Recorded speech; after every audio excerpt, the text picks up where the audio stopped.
আসসালামু আলাইকুম রহমতুল্লাহ। শুভ সকাল।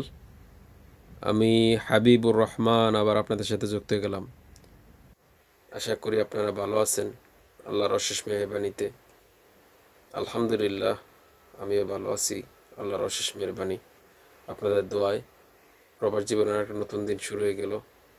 আশা করি আপনাদের দোয়ার পাত্র হিসেবে রাখবেন ইনশাআল্লাহ। আজকে আরও কিছু কথা বলার জন্য আসছি ইনশাআল্লাহ। আল্লাহ যদি চায় অবশ্যই আপনাদের সাথে কথাগুলো শেয়ার করবো ইনশাআল্লাহ। দেখেন, আমরা সফলতার পেছনে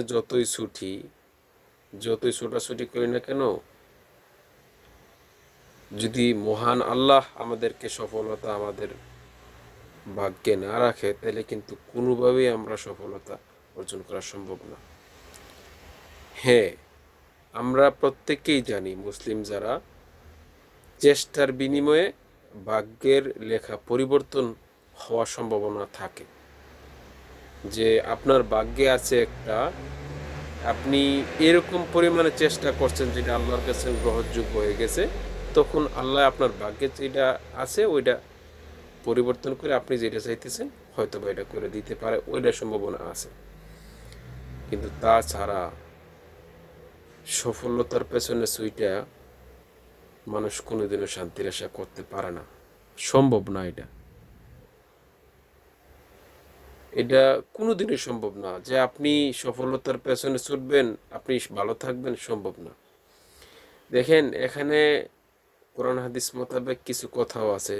যেমন আপনি দেখেন যে আপনি যদি আপনার নিজেকে শান্তিতে রাখতে চান, নিজের মনকে যদি আপনি শান্তিতে রাখতে চান, তাইলে আপনি আপনার নিচে যে আছে, আপনার থেকে খারাপ অবস্থা যে আছে, আপনি তার দিকে তাকান। যদি আপনি তার দিকে তাকান, তাইলে আপনি নিজে অনেক ভালো শান্তিতে মনে করবেন যে না, আপনি অনেক ভালো আছেন যদি আপনি তার দিকে তাকান। আমাদের কিন্তু প্রত্যেকেরই উচিত আমাদের নিচে খারাপ অবস্থা যারা আছে তাদের দিকে তাকানো।